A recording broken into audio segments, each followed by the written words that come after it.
Good afternoon, everybody. Welcome to Mid Suffolk's Cabinet meeting.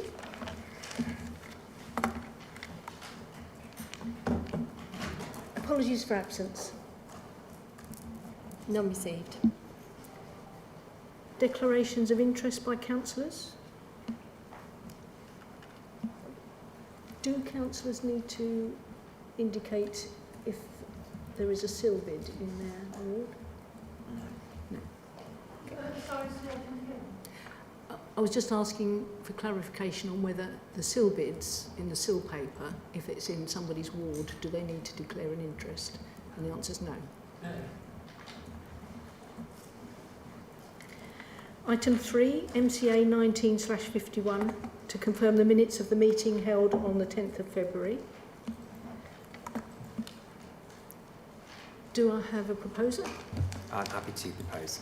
Thank you, Councillor Richardson. Do I have a seconder? Happy to second. Thank you, Councillor Gort. Does anybody have any comments or as to the accuracy of the minutes? Are you happy for me to sign them? Please indicate. Thank you.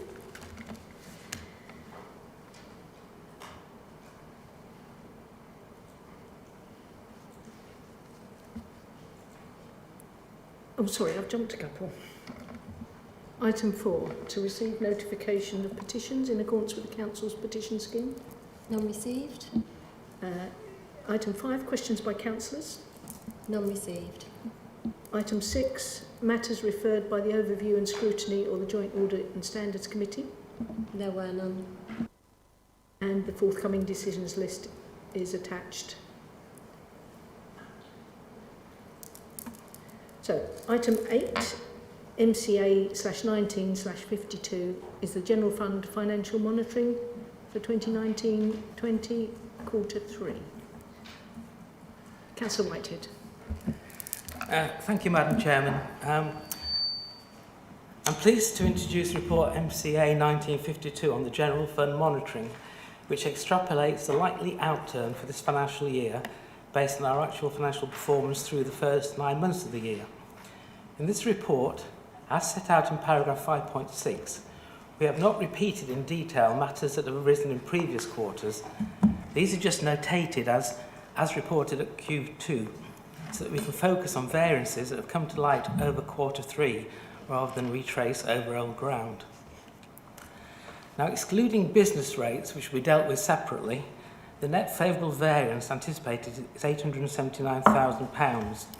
The biggest drivers of this positive variance are additional planning income of £416,000 and the administrative income 5% slice arising from the community infrastructure levy receipts of £320,000.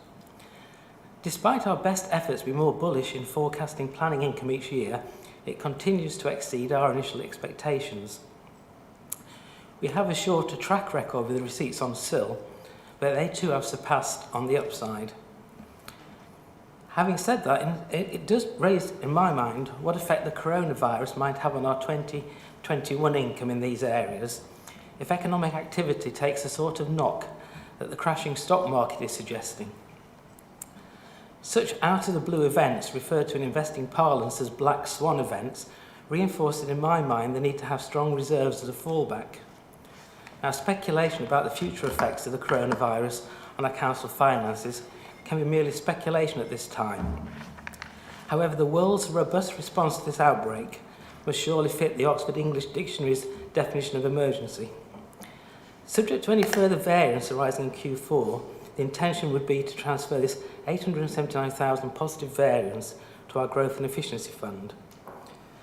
Before moving on to other matters, I must also point out the hit to income of £46,000 from problems arising with our car parking machines over the last summer. And I see it has already become the headline feature of this report in the East Anglian newspaper. The old machines are being replaced and other machines upgraded to ensure this issue doesn't arise again.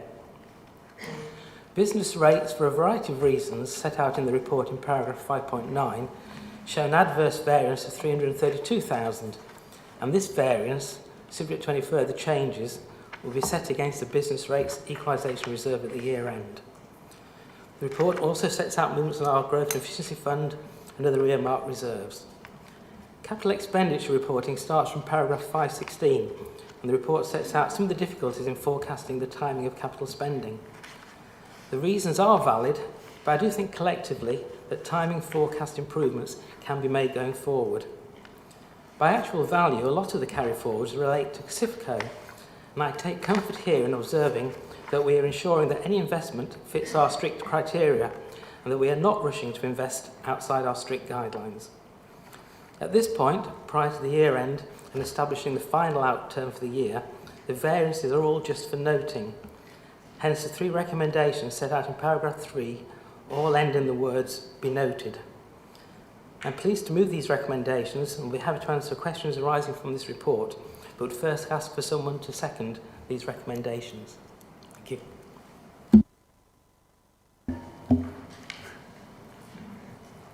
Councillor Brewster. Happy to second, Madam Chairman. Thank you. Do we have any questions for Councillor Whitehead or our officers? Just Councillor Fleming.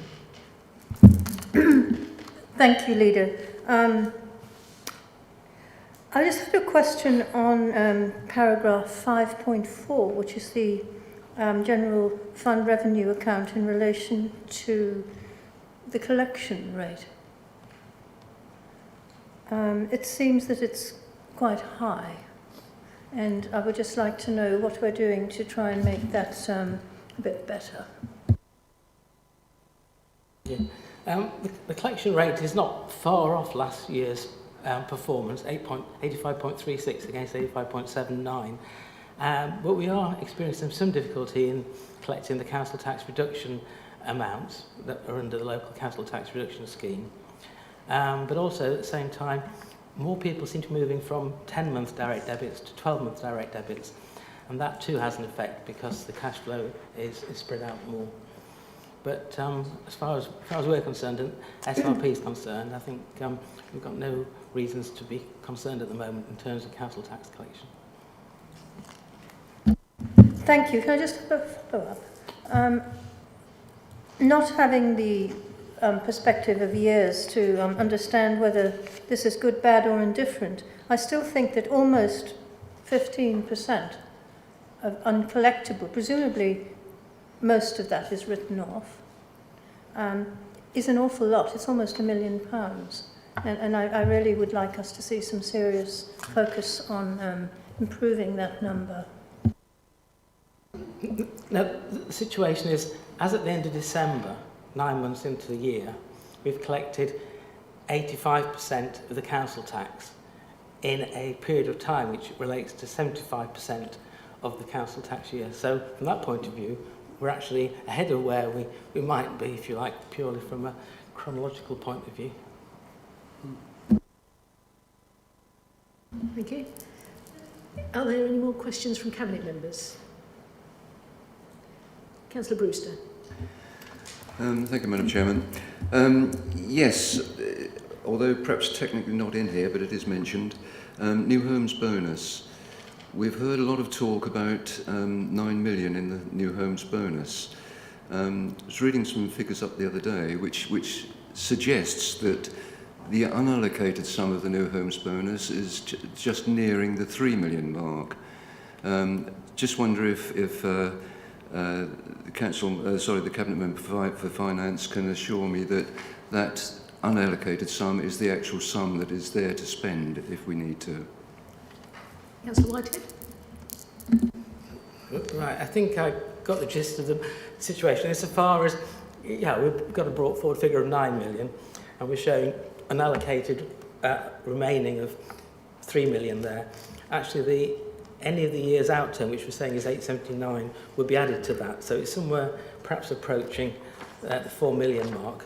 But it's important when we look at that we do realise that there are projects in there already allocated, the Strategic Investment Fund, the Regal Theatre, which obviously is happening over this summer, and the ongoing project with battery storage, which I believe is going to evolve into a bigger project anyway, potentially.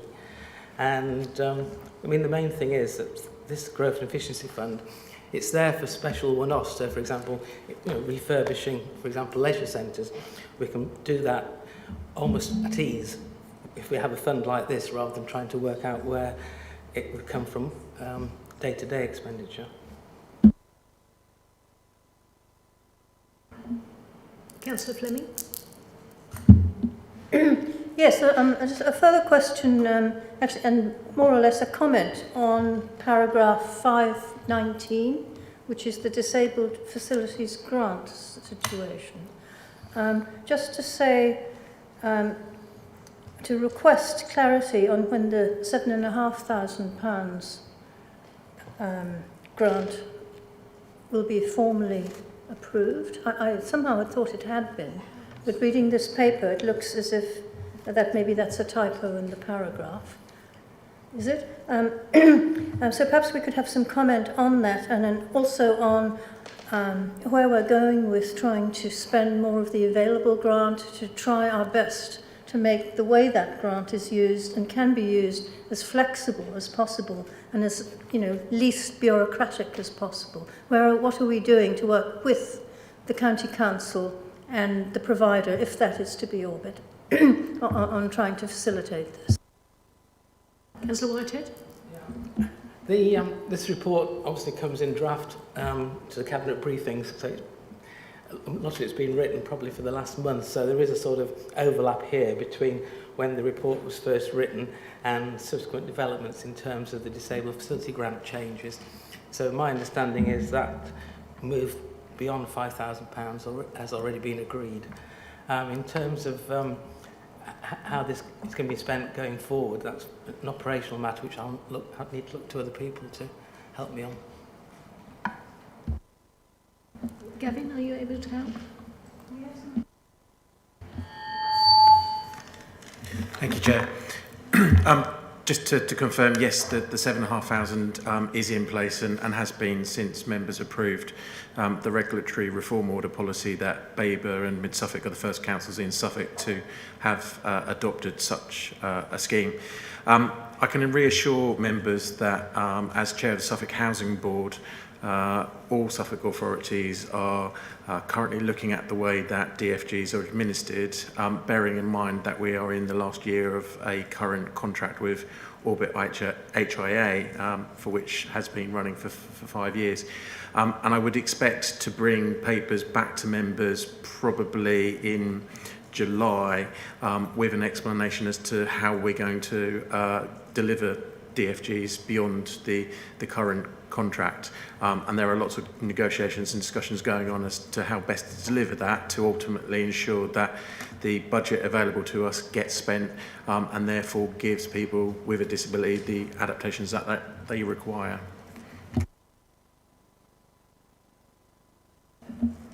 Councillor Eburn. Thank you very much, Chair. I've got a couple of questions, if I may. But firstly, just to help Councillor Brewster, there's you've also got the Strategic Investment Fund of £3 million to spend at some point during the year. But my questions are on the 5.6 and 5.7b. I just wondered if the Cabinet Member for Finance could just say whether the underspend is likely to influence what's been set in the budget for 2021. And secondly, you know, the car park income, which is the story of the day. It's interesting that that loss is actually less than we propose to spend in our budget amendments at full council.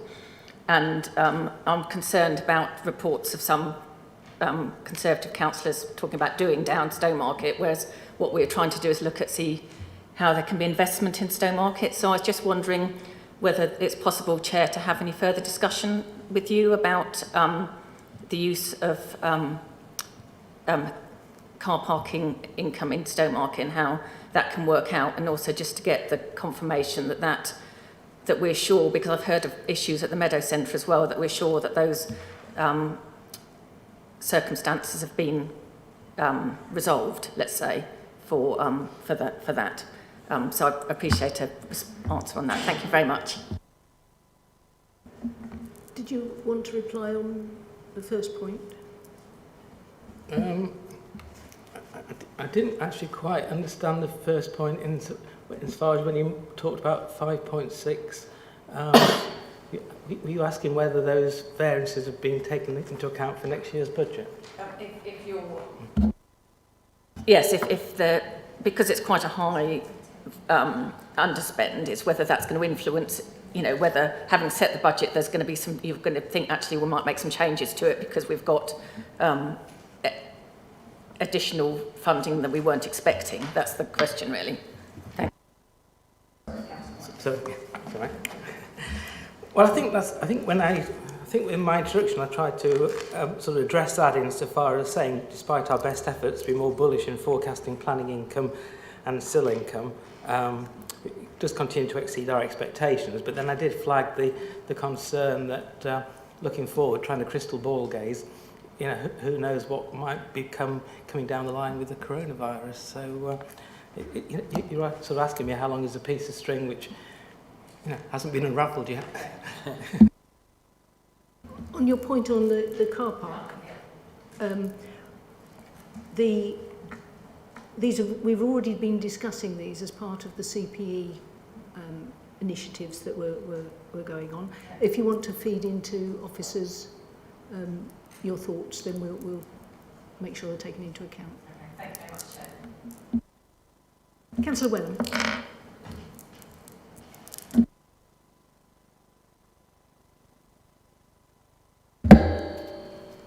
Thank you, Chair.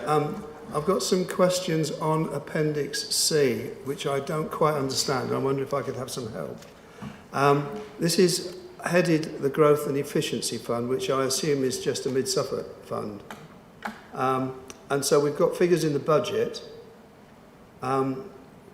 If I look at capital investment strategy, for instance, do we have a budget, or is it a shared budget with BABA of 136,000?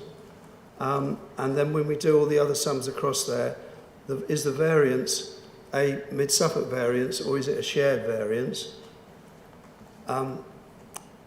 Then when we come on to item 4 on that list, we've got the Town Visioning and Engagement Project, where it says Mid-Suffolk 90%, BABA 10%, and yet it looks as if it's closer to 2080, not 1090. And the third question is a query about the shop front and access improvement grants. We manage, of a budget of 350,000, we managed to spend 7,000 in the first year, just less than, almost 12,000 in the second year, and we've still got 331,000 to spend. Are we going to do it? Are we going to spend it? What is the likelihood that that grant is going to be taken up in full?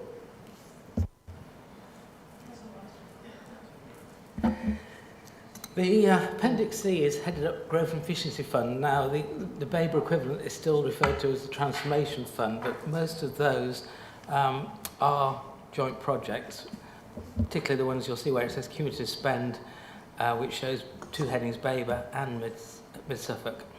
And therefore, those will have variances that are split mainly 50-50 between the ones.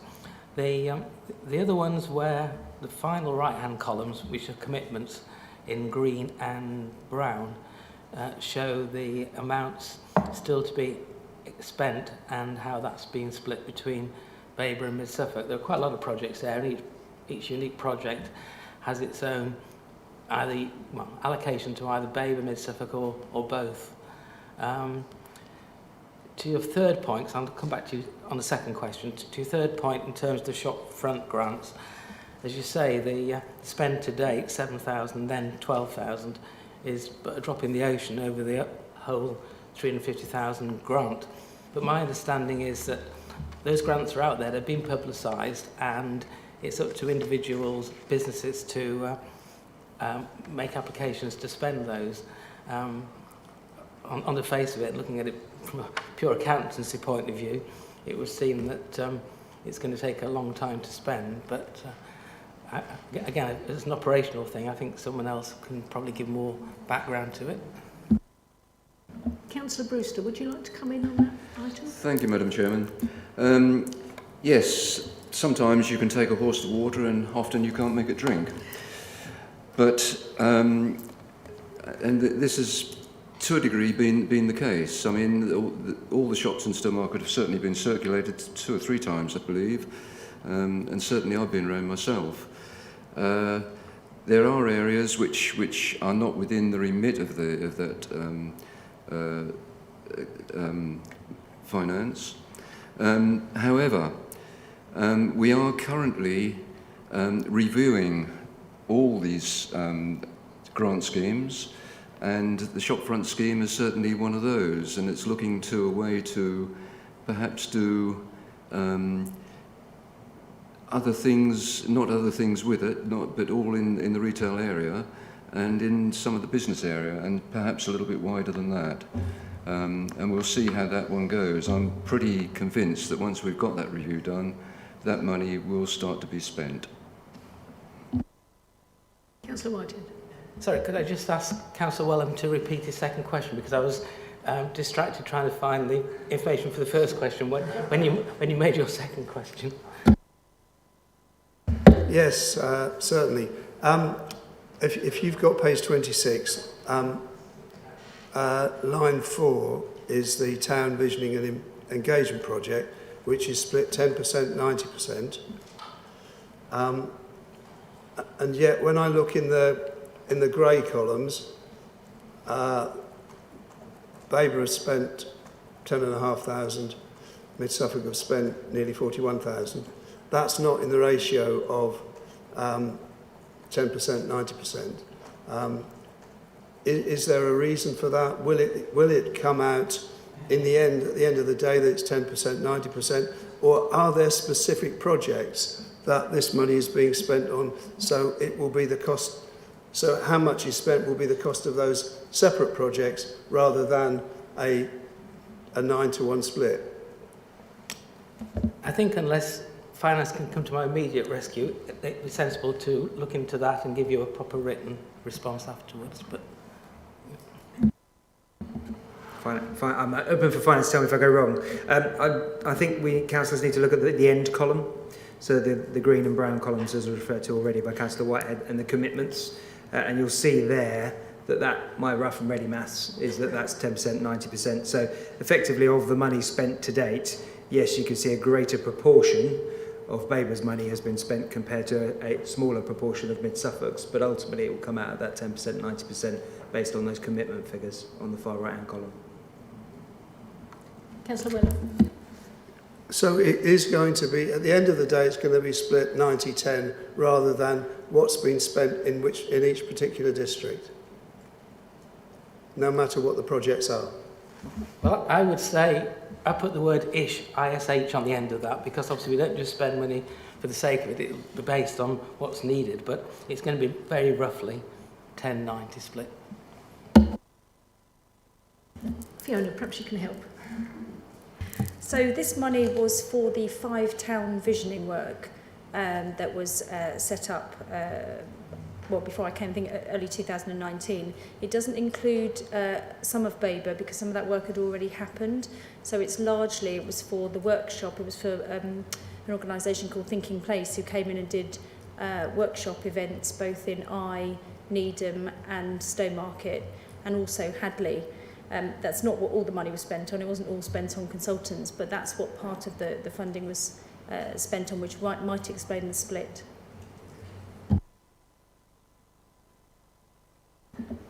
Councillor Field, did you have a question? I did.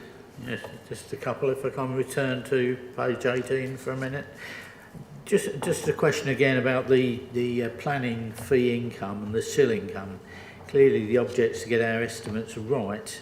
I was rather surprised at the comment that says it's unlikely to be repeated next year. One could understand planning fee income, perhaps the mad rush to get things done before the local plans finish might die away, but SIL income must be related to things that are already underway now and second or third payments. So, just in the interest that we don't want to underestimate that income, I was wondering what I'm failing to understand there. but not just to concentrate on the good things, perhaps look at 5.9. It talks about business rates, and 337k of this due to collection fund deficit, which was not known at the time of setting the budget.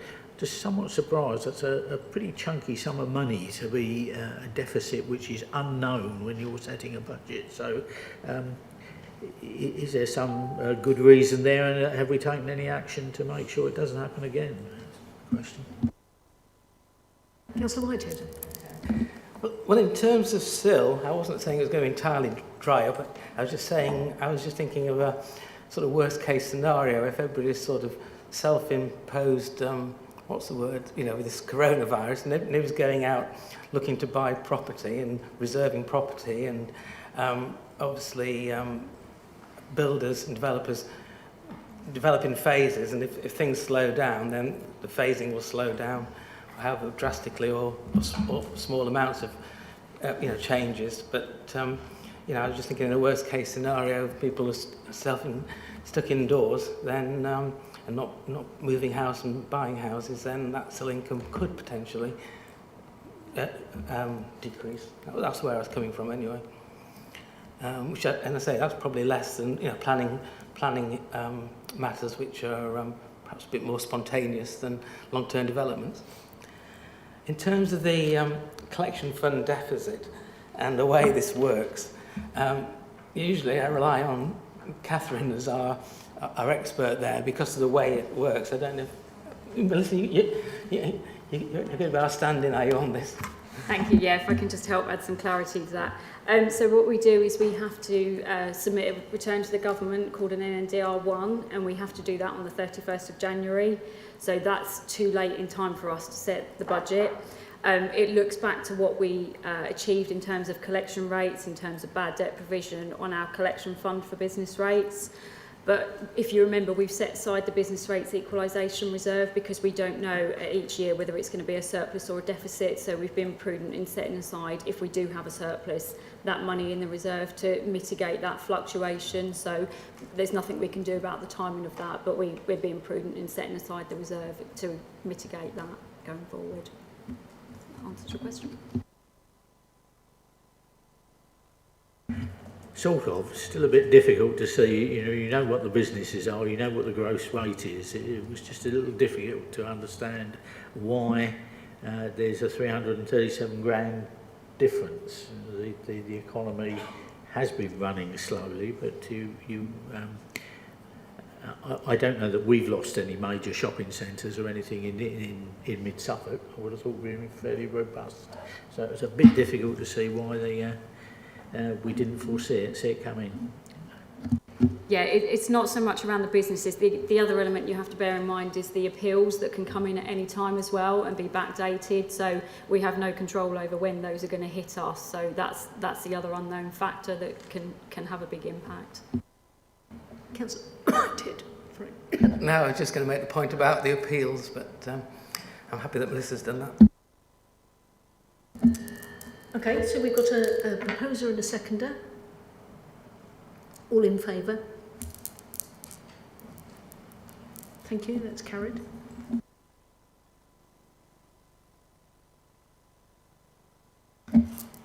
So moving on to agenda item 9 is MCA 19/53, the Housing Revenue Account Financial Monitoring 2019 to 20, quarter 3. Councillor Whitehead. Thank you again. Madam Chairman, I'm pleased now to give just a brief introduction to the Housing Revenue Account Quarter 3 Financial Monitoring Report. Again, as with the General Fund, it's based on the actual 9 months' numbers, then extrapolated to the year end. The year-end adverse variance of 218,000 is anticipated. The biggest driver behind this adverse variance is the responsive repair and maintenance undertaken using subcontractors to ensure the work is undertaken in a timely fashion and to an adequate standard. The total variance in that area is actually 278,000, but it is offset by a reduced revenue contribution to capital arising from slippages in our capital programme. It would be remiss of me not to point out that the repair and maintenance item is a real cost, whereas the positive variance is just a timing issue that will reverse next year. and the net overspend will be offset against brought forward reserves. On the capital side, there has been a significant slippage on the build programme. We are now anticipating a capital carry forward on new build and acquisitions of 7.763 million. As with the general fund, the variances at this stage prior to year end are just for noting, and the recommendations in paragraph 3 are worded accordingly. So without more ado, I'd like to move the recommendation set out in paragraph 3. I would ask the Cabinet Member for Finance, Councillor Flatman, if she would kindly second these recommendations. And collectively, with the Housing AD and Finances present, we'd be happy to answer any questions arising on the report. Thank you. Councillor Flatman. Thank you, Chair. Happy to second the report. Do we have any questions on the HRA? Councillor Wellham. Thank you, Chair. I just note that there have been slightly higher voids than anticipated. We had a trend when void times were going down. Have we started to go up again, or is this just, I mean, it could be just a couple of properties. I just, some reassurance we haven't started to have a problem again, please. Thank you, Chair. I haven't got the numbers in front of me. I have to go away and just dig those out. What I can confirm is it's a higher number of voids. It's not an increase in the number of void days, because that is still on a downward trajectory. So I think it's more a case that we are having more voids than we would forecast or expect. Councillor Eburn. Thank you very much, Chair. This is with regards to paragraph 5.10, please. The new build and acquisitions programme. I'm pleased that that programme is still, continuing and it is picking up, albeit with a carry forward. But I'm hopeful, as with everybody here, that I expect that we'll get some new builds out next year. But one of my question is that I understand we don't have a local housing policy that we can apply, and so that any new builds that are built for affordables or social rent just go to the mid-Suffolk wide housing register and can't be allocated to local needs, and particularly where there's neighbourhood plans being set up which are actually specifying local need, and also where developers are liaising a lot more with parish councils about what their local need is and actually trying to put housing on their developments that meets that local need. And I would just like some assurance that that policy is being looked at, because I just feel if we're doing this new builds programme, we really need to do it in a line with a policy on local needs so that those people living in that area know it's going to be for them. Thank you very much, Chair. Councillor Flatman. Thank you, Chair. Yes, we're definitely looking at that, and if you have a local need or the land belongs to a local and they put in the 106 that is for local need, that will happen. So it depends who owns the land, but also we are looking at the housing, but you have to be able to prove that that person does have a local need, and then if there isn't a local need, then it goes into the wider Suffolk area. Say, looking at, when roughly that might come, so presumably it'll come here, wouldn't it, the local policy, do you know when roughly that might happen? Gavin? So one of the corporate outputs is to review the way that we let properties and a review of our position using gateway to home choice and a sub-regional allocations policy. We are scoping out a project to review that. Members would understand that that is quite a significant piece of work, and we're currently working with Julia and other portfolio holders to understand what the brief is and therefore focus on what that would be as a project. I would expect to bring the results back of that project within 12 months, but that is a full-scale review of choice-based lettings encompassing the relevant policies as well. Councillor Fleming. Thank you, Leader. I have a question about the the deficit in relation to repairs and maintenance. The adverse variance of 278,000, which is on pages 35 and 36. It seems that it's a bit more than anticipated, and it is quite a lot. And what are we doing to try to get that in control? Do we have a maintenance problem? Who's doing the work? Do we have a problem with our contractor or subcontractor? If you could just give us some clarity on that, Julie. Yes, we obviously have had trouble with BMS, and that's why we are looking at going into business with a chosen partner. Obviously, we're still looking at that at the moment and working through whether a joint partnership would benefit both parties. So at the moment, we are just looking at that and going through the business plan. And the business plan, it might not be that we decide to go with them, but then again, they might decide they don't want to go with us. So actually, we're working through that at the moment. And Gavin, correct me if I'm wrong, are we looking to know this by the end of May or June? So you'll come back to us with some options in May or June. Okay. Gavin, do you want to come in now? Thank you, Chair. I respect members have raised the additional adverse variance in relation to building services. We've talked about building services for many, many months, years, in fact, in terms of delivery of that service, which initiated in 2017-18 with the decision to have an in-house workforce delivering that service. I think it's important to note that the overall cost of that service is a net cost of delivering repairs and maintenance. And we're talking about an adverse variance against budget of 278,000 for the year 19-20. But on reflection, I just went back and looked at the previous first 2 years of that initiative and the delivery of building services. So at the end of 17-18, adverse variance against budget of £900,000. 18-19, adverse variance of 672 against budget. This year, adverse variance of 278. I use those figures because I think it gives you a really good story as to the direction of travel in the delivery of building services.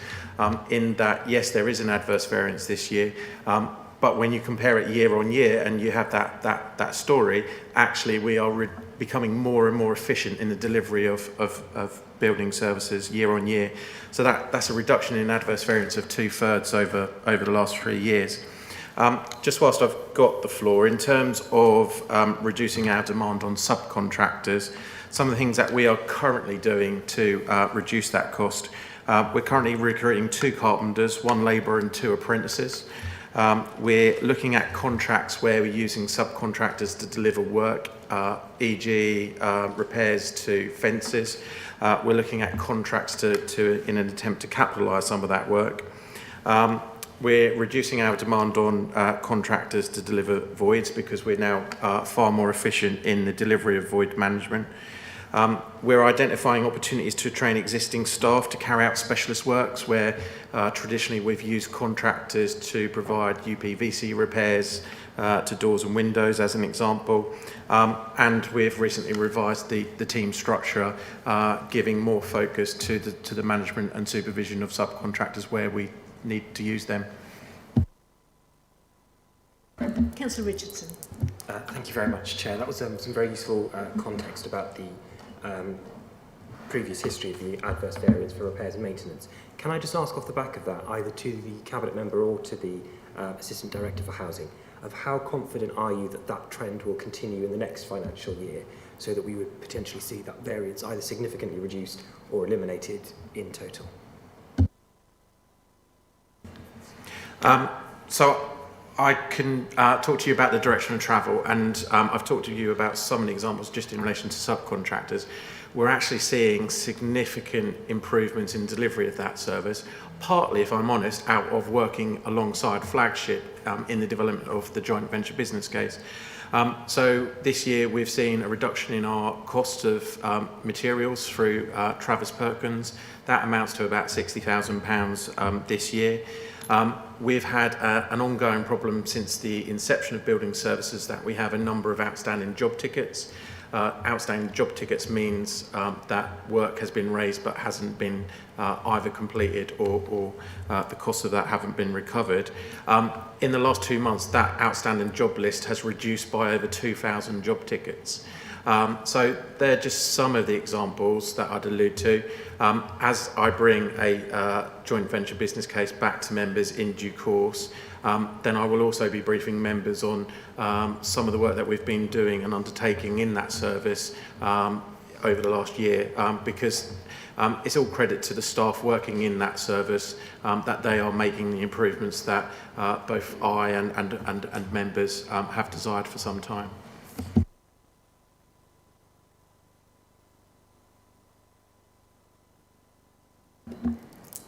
So I have a proposer and a seconder.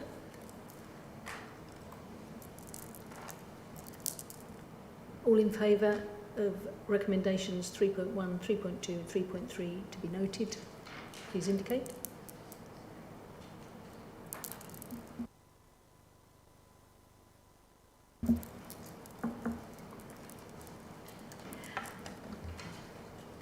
Item 11 is MCA 19/50.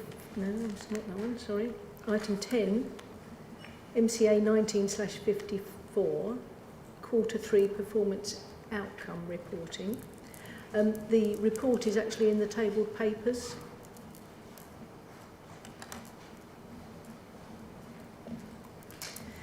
So, Cabinet members, you have before you the performance report and appendices for quarter 3 for the current year. The report recommends that the information contained within and the appendices be agreed as reflecting the Council's performance. The report provides you with a summary of the performance highlights during quarter 3 and identifies areas where performance improvement is required. The appendices should be read alongside the report as they tell the full story, providing detailed information on the individual measures as well as summarising key achievements that give an overview of the impact our performance has on our communities. Please note that performance information is only reported to you if it is collectible in quarter 3.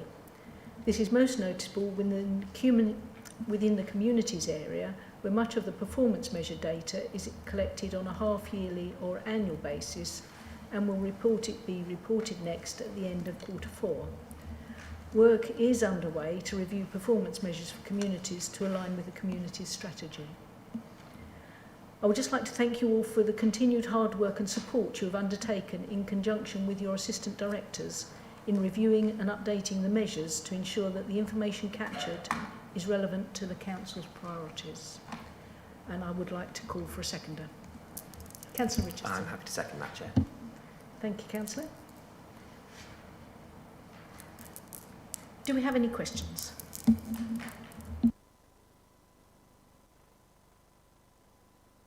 Councillor Fleming.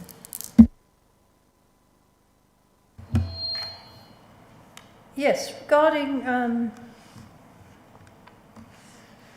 it seems to be under public protection, but I think it actually is environment. On page, there isn't a page number actually on here.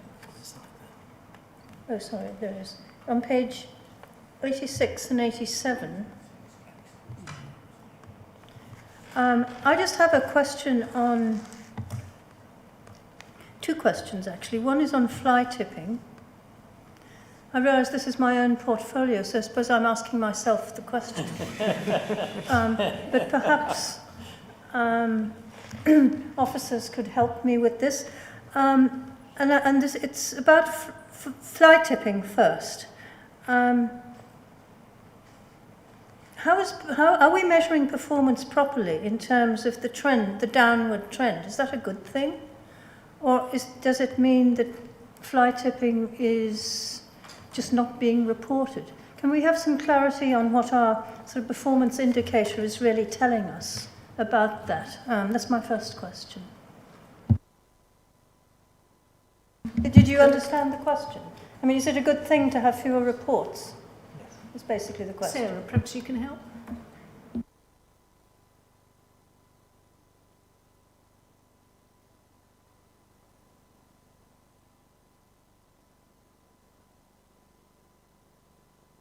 Shout if that's okay. Oh no, it's working now.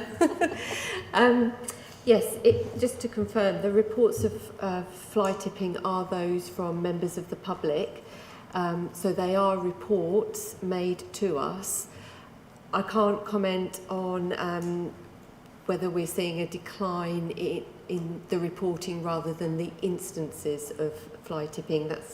That's something I think that the Assistant Director for Environment would probably have some anecdotal information on. Unfortunately, she couldn't be here this afternoon. But as far as I'm aware, those are reports that are being made by customers and members of the public. And I'm not so sure that we have any anecdotal information to suggest that people aren't reporting fly tipping. Thank you, because by observation it would look as if fly tapping is getting worse if you look around the county. But maybe we can talk about that at a separate date. My other question relates really to the next row, which is about solar panels. And the fact that solar panels need maintenance and get dirty. Are we in fact allocating enough resource to make sure that the solar panels we're responsible for are cleaned and maintained? Are we making the right assumptions here? Thank you. Just in relation to my work with solar PV, I think I can answer that question. I think it's fair to say that when we introduced the idea of solar panels and the installation of said panels, we didn't necessarily consider the level of investment in maintaining such sites. What we have built into the budget now is regular cleaning, as well as obviously repairing systems as and when they fail. Members will be aware that obviously we've had problems in relation to repair where we've had inverters breaking and the need to replace those at a cost which would never have been built into the business case, because the assumption was that these components would last longer in terms of their life cycle than they actually are. But I can reassure members that there is a schedule of cleaning every 5 years. The panels that we do have. Some of those may need cleaning more often if they're in particular locations, but that is in hand. Thank you.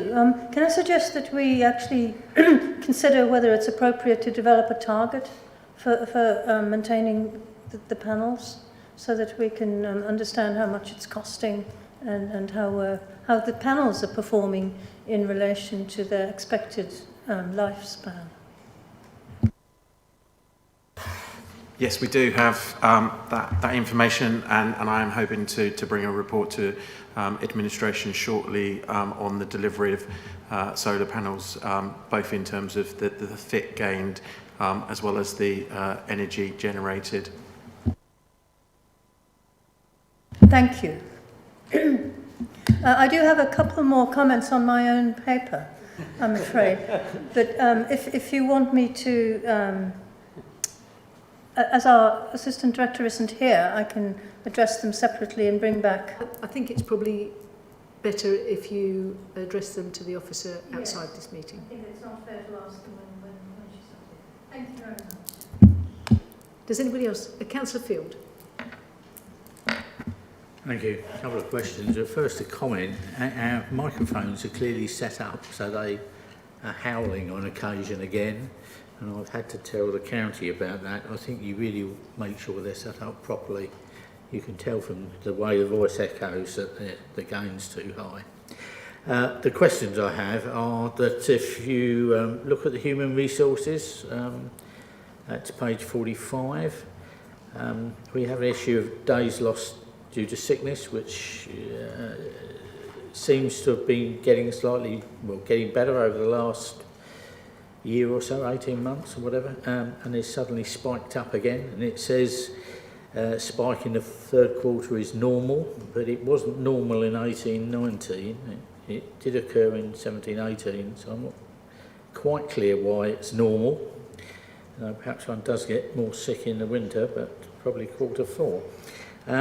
The more worrying thing perhaps is the long-term sickness issue in the next table down, which again got steadily worse through 16-17, spiked up in 17-18, got an awful lot better and is going in the wrong direction again. So I wondered, what quite is driving this? We're no longer transitioning between buildings or anything, so perhaps one wouldn't expect it.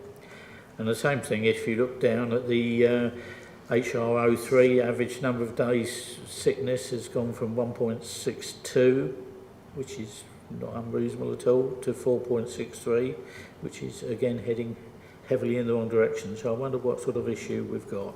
What's this pointing us to? Thank you, Councillor. If I can take you, I appreciate you're looking at the spreadsheet, as it were, but if I take you to page 4, which came with the supplementary papers, there's a bit more commentary there. So HR2 and HR03 are the two that you're looking at. So you'll see there that the long-term sickness relates to 14 employees at that point in time, and that level has remained fairly static, but the people themselves haven't remained static, if you see what I mean. So there's a turnover in terms of who is on long-term at any point in time.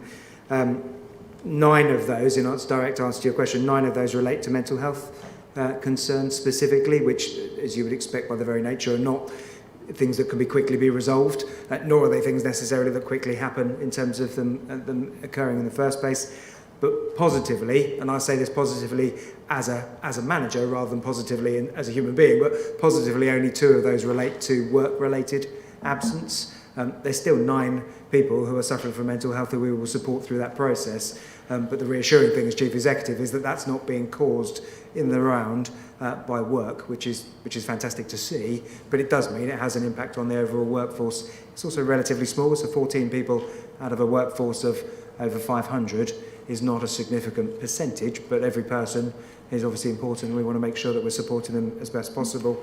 And then HRO3 gives you a bit more data in relation to the average length of sickness, which, as you say, has gone slightly the wrong way, but is overall not something to be concerned about.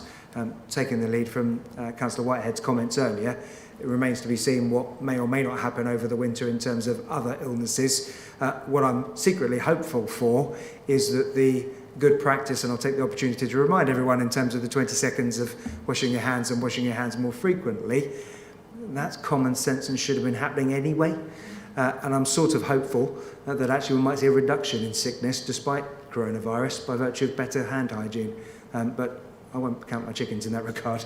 We will see. Time will tell. Councillor Needham, did you have a question? Thank you very much, Chair. I read that slightly differently, actually, and I thought that I was pleased to see the initiatives about mental health going through the organisation. I think Cathy Nixon was very instrumental in getting that going, and staff I've spoken to that said the mental health initiatives. And I think, but please, can we keep that up? Not just think we've started a kind of initiative looking at mental health, that is ongoing, and that we just really don't take our foot off the pedal on that one, as it were. But my 3 points I've got really is, I know, Chair, your comments about the communities section, but I wonder if we can do some quite detailed reporting about grants usage when that's being looked at. And the other 2 are on neighbourhood plan support. As our joint local plan becomes made, Councillor Byrne this year, yes? It's not looking. So hopefully what will happen is all neighbourhood plans will need to be reviewed. And I just want to, can we make sure we put that in as a performance reporting in terms of how many neighbourhood plans are reviewed following the joint local plan being made, and ensuring we've got support for that. And the other one that seems to have slipped off a bit is we used to have quite some issue with legal, about the interaction in legal and the amount of days it took for things to go into legal and come back out again. And there doesn't seem to be any reporting on that. Does that mean we don't have any kind of issue there, or it's all just absolutely fine? But I'd like to see some, especially because it's a shared service, I'd like to see some performance reporting on that. Thank you very much, Chair. I know it wasn't a question, but I'll deal with the first one first. In terms of mental health, yes, just to give the reassurance, absolutely we won't be letting up on that front. If anything, we'll be going a lot further. My observation of the measures that we've put in place are they're clearly working. They are positive things to be doing in any event, but they're also by their very nature quite reactive. So, for example, mental health first aiders, by its very nature, is something is happening and something is going wrong. So certainly my personal aspiration is that we get even more proactive in that space than where we are now. In terms of your last question, which is around legal services, that was timed beautifully because the monitoring officer snuck in at the back of the room. So I'll give her time to get nearer to a microphone and we can pick up the other ones in the meantime. Tom, I wonder if you can comment on the question on communities reporting about establishing more benchmarks. Oh, sorry, Councillor Blackman. Yes, Councillor Eburn, at the moment we're going through our review and we hope to bring you a paper next month on our update of where we've got to.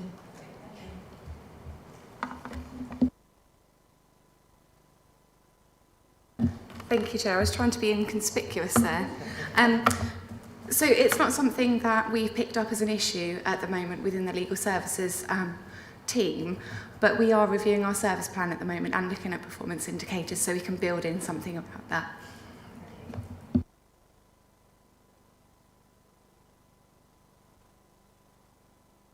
Councillor Byrne, did you want to answer the question on neighbourhood plans? No, I was wondering whether I should try and answer the question or the comment about the reviewing of neighbourhood plans, but as a performance measure. But I'll defer that to Tom, if I may.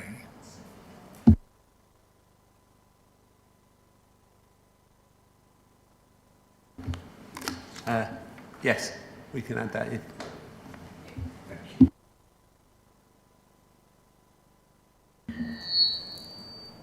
Councillor Mansell.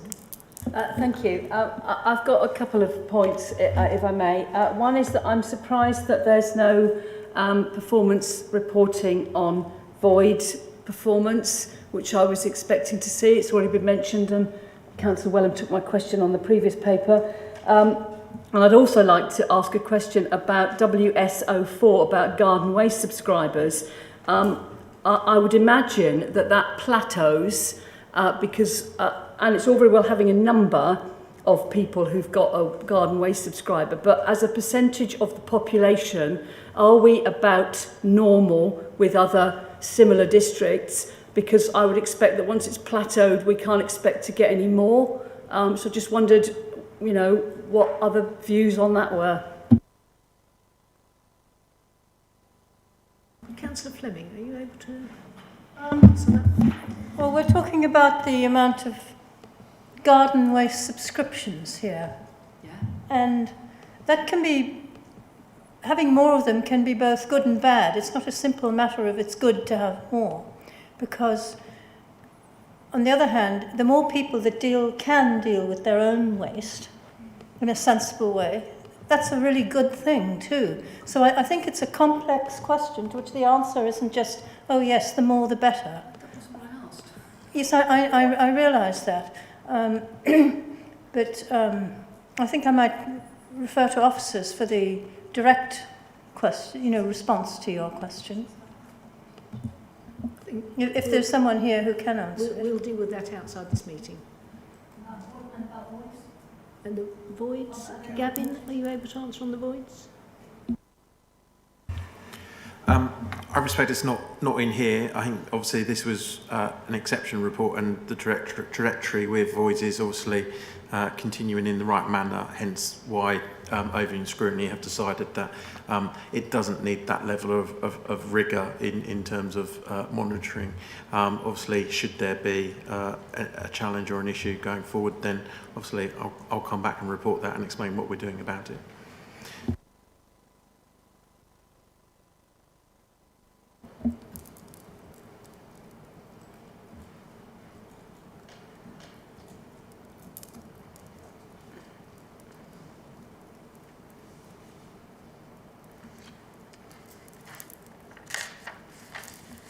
So the recommendations are that the report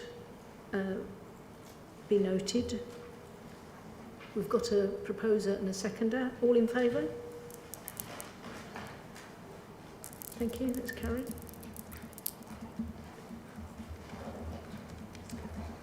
Now, item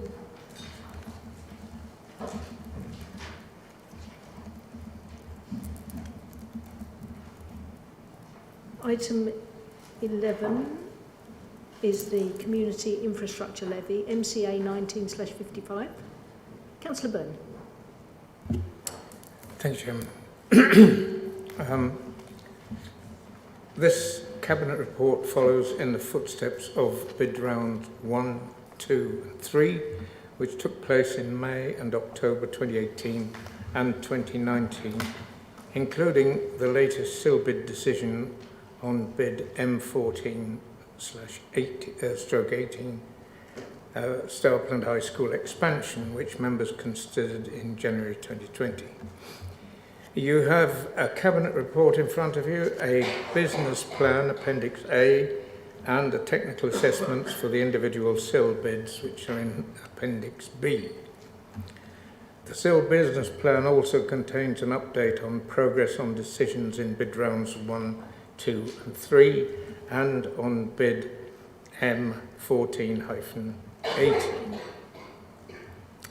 From the Cabinet paper, there are 4 bids with recommendations, all 4 for Cabinet to make. Those decisions are from the Local Infrastructure Fund, Ockhold bid M19-07, which is a proposal for a single-storey addition to the side of the Village Hall in Ockhold, which will allow the building to be used to its full potential. It received planning permission in February for 2018. It is a collaborative SIL bid for £19,190, with the remainder of the funds being obtained from ORAC and Section 106 funds. The total cost of the works being £57,600. Recommended for fund allocation from the Local Infrastructure Fund is for £19,190.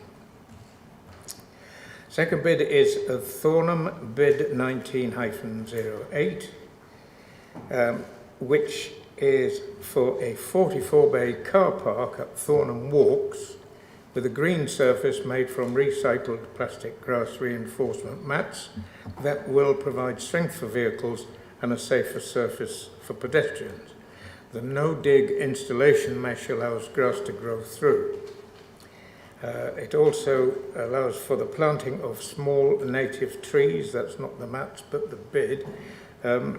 Small native trees will allow for site enhancement and shade provision in summer, whilst diversifying the environment and benefiting local wildlife, supporting the National Pollinator Strategy, November 2014, and very importantly, mitigating the increased CO2 emissions from the visitors' vehicles. The overall aim is to provide the community with additional parking during peak times that enhances the natural environment people are coming to visit in the first place.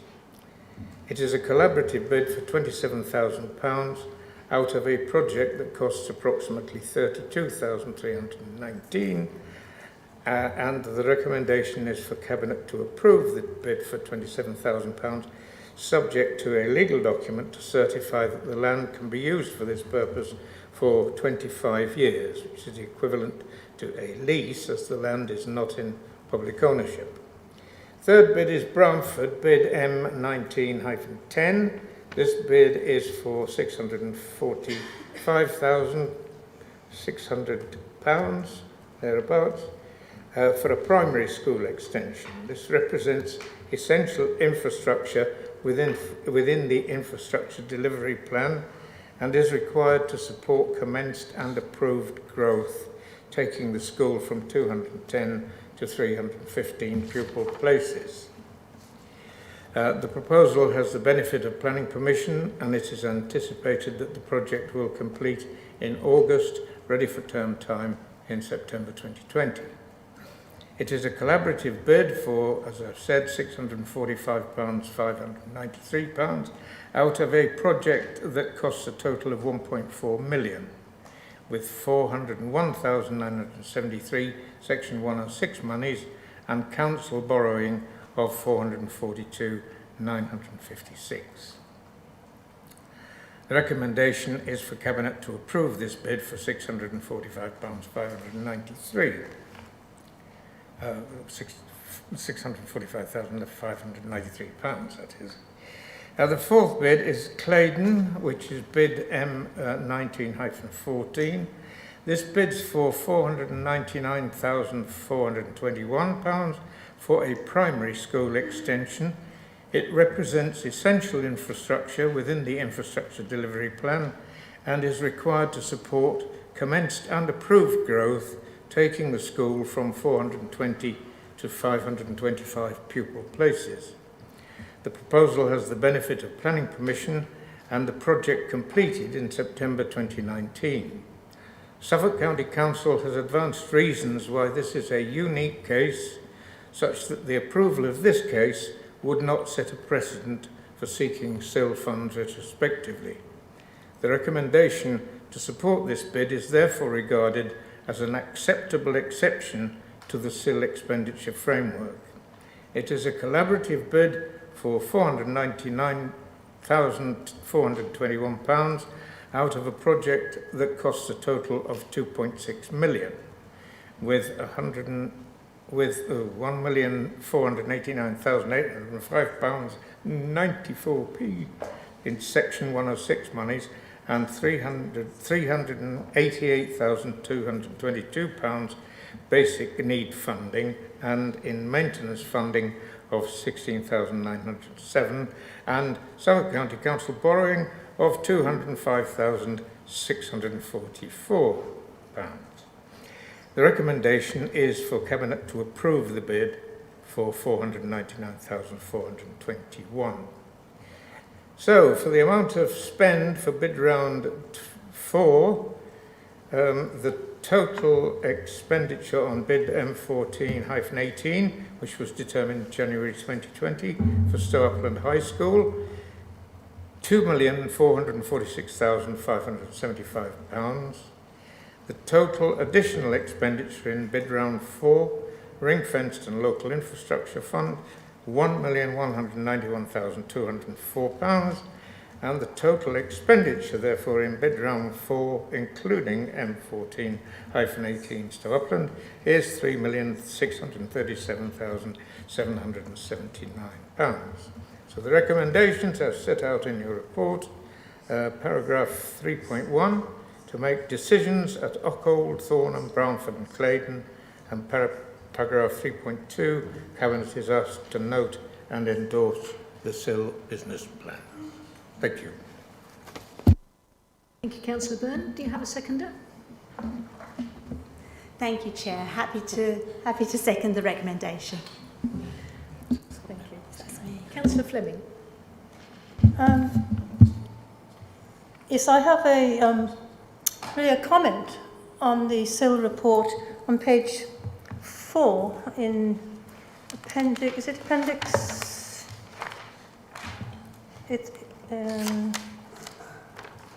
It's actually page 114 of our papers. It's appendix A, and this is the allocation of £4,000 for a bus stop at Gislingham. I would ask if we're sure we really want to include this when the bus service was due to be terminated at the end of this month and has now been, reprieved till the end of August, but is almost certainly going to disappear. Are we really sure we want to be investing in a bus stop? That's my I may have a comeback depending on the response. Christine. Thank you. In that table, what we're illustrating there are the consultation responses that come back when planning applications come in. So those are the expressed intentions in this respect of Suffolk County Council to put in a bid for a bus stop. We haven't actually received that. We've had no bus stop requests in Gislingham. No. There's another point I'd like to make on the bus stops, and that is I've had a lot of conversations with the County Council and with the District Council and various stakeholders about trying to maintain certain key bus routes. And one of the things we are looking at is in some instances where SIL money has been allocated to a bus stop, with the Parish Council's approval, that money can actually be allocated into investment in a bus service. And I would just like to put a flag down here that in this case, that will probably be what we'll be requesting, because a bus stop in a village with no bus is just simply not on. Thank you. When we spend SIL money, we have to spend it on infrastructure. So actually supporting a request for a bid for a bus service would be something that would be outside the terms of our scheme. So I didn't say a bus service. Okay, I've been into this. You can invest in things to support a transport system without investing in a service. Yeah. I think if I can come in there, well, we'll await any bids that come forward from Suffolk County Council and judge them on their merits as they're received. Councillor Gould. Thank you. I want to go back to the recommendations and just a word of endorsement in relation to the Ockhold proposal. Ockhold now being in the I ward. I think this will be well used. This is a well used centre. It's a very active village. They are well organised. The relatively small proportion of the total fund costs being sought through the SIL for a SIL bid tells you that. I'm also grateful personally in that this is not about declaring an interest, I rapidly say, but at the moment our parish council meetings can't start until at least 8 o'clock, till the table tennis tables are being cleared away because the building is so well used. So we'll be able to start parish council meetings at a reasonable time if this goes ahead. But seriously, this is, I think, a good bid which will make a difference to a very active village. Thank you. Anybody else have any questions? Councillor Ebert?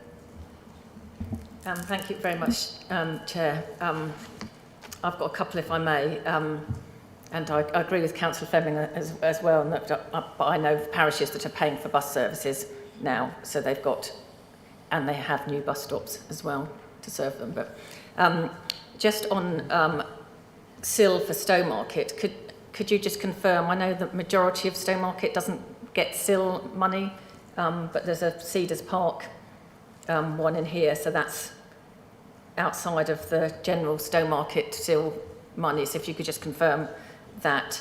And secondly, I note that the EV charging point in Stowmarket has been withdrawn pending quotes and so on and so forth, and I know that that's our own Mid-Suffolk's application, and I just urge the council not just to look at one, because if we're going through the motions to get an EV charging point in, then please can we get 2 or 3 in rather than just one at this point in time. Thank you very much, Chair. Yes, I think I've already indicated that EV charging points are under discussion at the moment, and as soon as we know what we've decided, we'll let you know. Christine, are you able to answer the other point? So in respect of Stowmarket, there are some development sites which, when we brought in the SIL charging schedule, we decided that those would be Section 106 sites and they would be exempt from SIL. And clearly, going forward with the local plan, there'll be a review of what sites are coming forward, and whether sites are strategic or SIL related. In respect of the other point, my mind has gone blank just for a second. Oh, yes, we had a meeting actually only last week, thank you for that, which not only did we talk about how we could bring this forward, but the conversation was around how many points and the fact that because of the fact that you have to take the power line through a retaining wall, which UK Power are very reluctant to do. It would probably have to go up the slope and it would be a very costly exercise, and so therefore the conversation was around how many points did we want to put in if the structural side of the costs were going to be high. So we haven't got to the end of that conversation yet, but that was the nature of what we spoke about. Councillor Brewster. Thank you, Madam Chairman. Yes, just to help Councillor Eburn on that fact of Cedars Park, it's my understanding that that part that did get SIL pay or was eligible for SIL was not part of the strategic side. That's what I thought. I just wanted that confirmed. If that was the case, thank you. Yeah, if I can just continue, Madam Chair. Looking through the recommendations, I find I do have some difficulty. And that is with the final one, the Claydon Primary School, M19/14. I'm finding this very, very hard to actually put a positive vote on as a matter of principle because of the retrospective application. And I know, and I was sorry that I couldn't get to the meeting that was held with the county. I got other meetings and I had to fulfil those meetings. But I would be interested, firstly, to know how it's been planned that it won't ever happen again. I think we could have embarrassment going into the future because we've dealt with one retrospective site. I do find it very difficult because I know it's a school, and for that reason, if I had the opportunity, I would abstain from the vote, but it's included in the whole recommendation, so that puts me in a little bit of difficulty. Christine or Tom? Thank you. So we've been meeting with regularly with infrastructure providers each month, so health, education, for the last 18 months. So that was very shortly, probably 3 or 4 months after we brought our SIL expenditure scheme in, and we've been developing through that period a pipeline of infrastructure provision and expenditure in order to bring forward to support growth which is happening. So in respect of this particular bid, the county have explained that this is something which they didn't bring or put on our radar until September, October last year, and I have checked our records and that is so. And that would have been around the time that the scheme was completed. So I haven't much more to offer in relation to that other than we will continue to meet regularly. Our working dialogue is as effective as I think it can be at the moment, and we will strive to improve that with any changes that we bring forward with the SIL expenditure framework, which will look to involve more community engagement at the time when SIL bids come forward. Could I just come back in? And how will we avoid retrospective in the future? That's really my problem. Well, we exchange information in relation to commencements. We understand what development is coming forward, and we talk about what is necessary in order to support that. And hopefully those conversations are things which are happening in advance of SIL bids coming forward.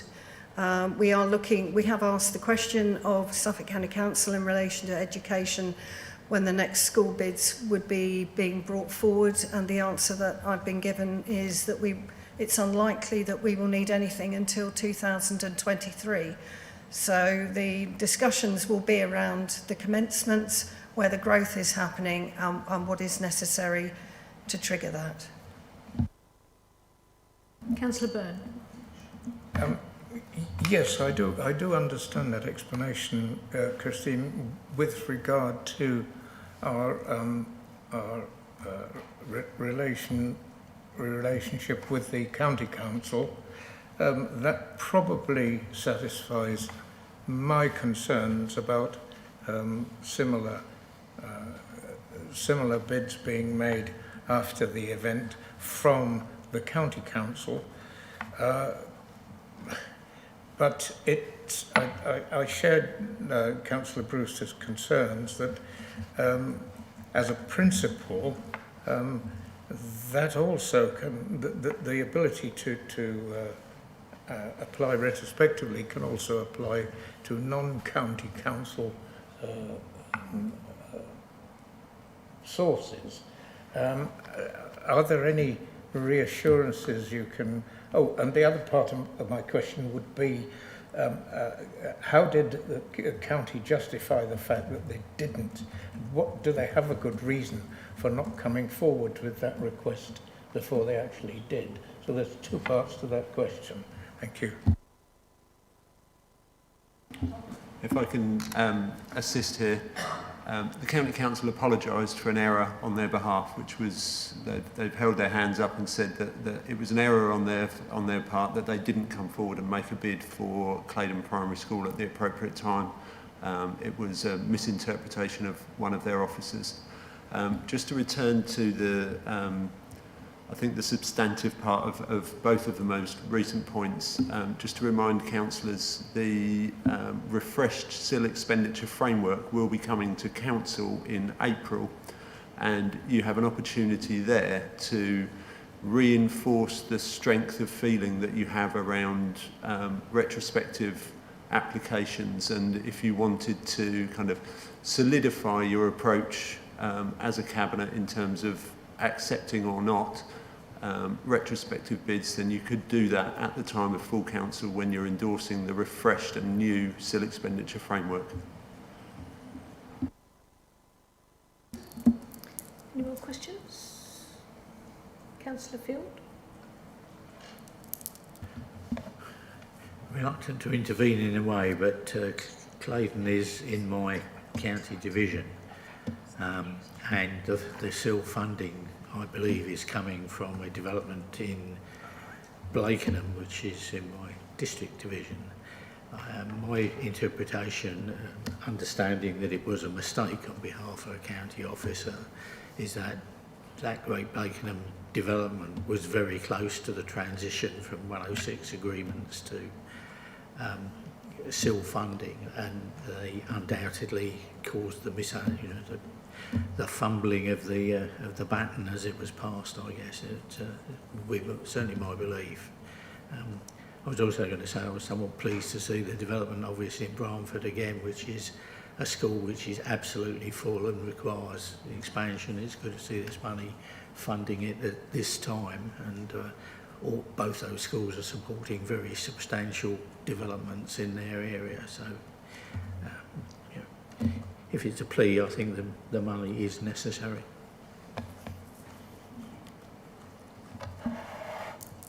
So we have a proposer and a seconder. Can I ask for a show of hands in favour of the recommendations?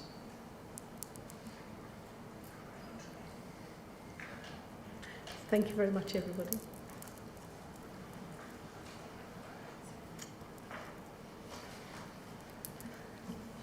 Item number 12, MCA 19/56, is the appointment of contractor and request for additional funding for the Needham Lake Cafe and Visitor Centre.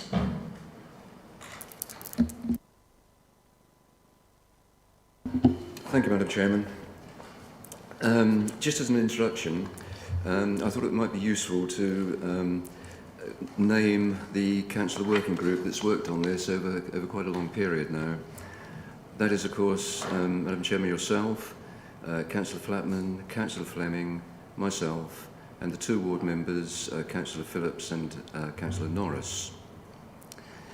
We are committed to providing a high-quality experience at Needham Lake, and the visitor centre and cafe will contribute to this by offering a new venue for the community and visitors with local and sustainable sourced food and drink. This important facility at Needham Lake has been shaped by the community, who have been fully engaged in the process, including over 100 people attending the drop-in event in October before the planning application was submitted. The design and facilities at the building have evolved through engagement process.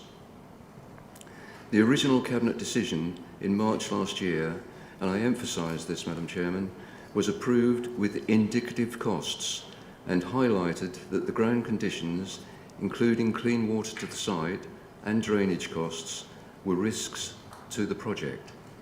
Further detailed studies and surveys were completed, and due to the natural location and lack of services to the site, the cost of providing solutions is higher than originally anticipated. We have ensured that the sustainable principles outlined in the original Cabinet report have been applied. The sustainable elements to the facilities are solar panels to the roof, cross-laminated, I'll get it out, timber structure from sustainably sourced wood products, which is constructed off-site in modular form. On-site drainage with reed bed diffusion. Ground source heat pump.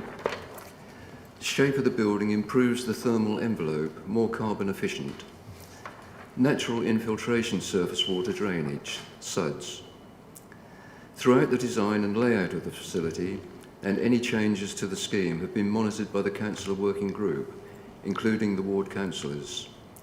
Environmental sustainability is inherent in the building design, and all of the service connections, plus the future operation of the facility, we are committed to creating a building which reflects its surroundings and services, its community and visitor base. There are two options available for the Cabinet to consider in the recommendations, and I would advise that option 2 is approved to ensure that the facility that we wanted is delivered in accordance with our sustainability principles and provides access for all. And I'm happy to recommend the recommendations, propose the recommendations. And I look for a seconder. Thank you, Chair. I'd just like to add something to this. During engagement with the community, it was evident that a changing place facility would enhance the centre and enable full access for all visitors. There are approximately 380,000 visitors to the site, and therefore this facility is very desirable and supported by the Mid-Suffolk Disability Forum. This was an additional cost as it did not form part of the original design. This changing place facility would be one of only a handful in Mid-Suffolk and the first for Needham Market. I have to say, after we had the community engagement, I had correspondence from different parents asking to consider a changing place facility. And one couple they outlined their day at Needham Market Lake, and they said they take their disabled son and they have a fantastic time. But unfortunately, they have to leave after about an hour to go home to change. With this facility, they said that would just be a whole day out and they could go to the cafe and enjoy their whole day there. And with that, I also thought then that this would appeal to many different schools that have students with disabilities. They would be able to use the facility for science, for nature projects, and this would enable them to have a really lovely end-of-term trip or, mid-term trip and enhance the lives of those children. Thank you, Chair, and I'm very happy to support the recommendation. Do we have any questions? Councillor Whitehead.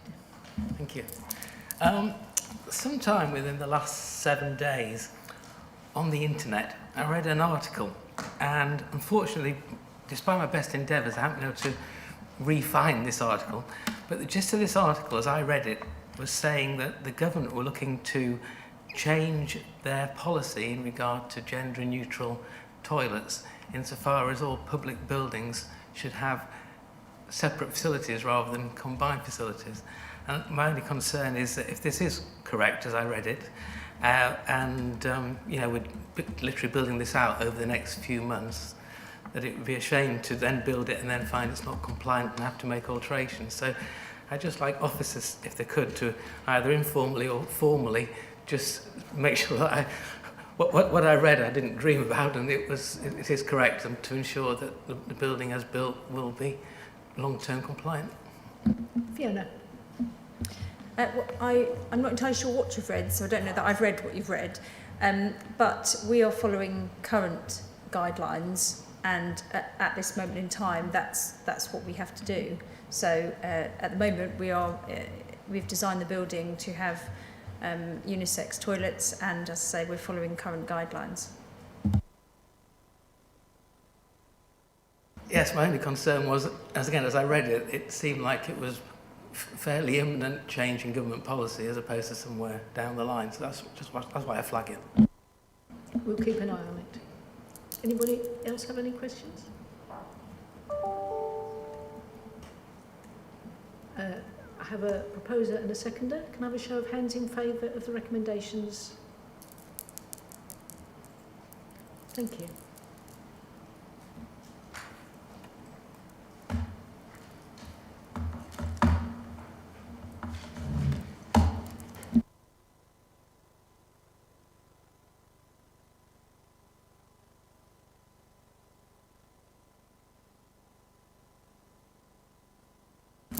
So the date of the next meeting is the 6th of April at 2:30.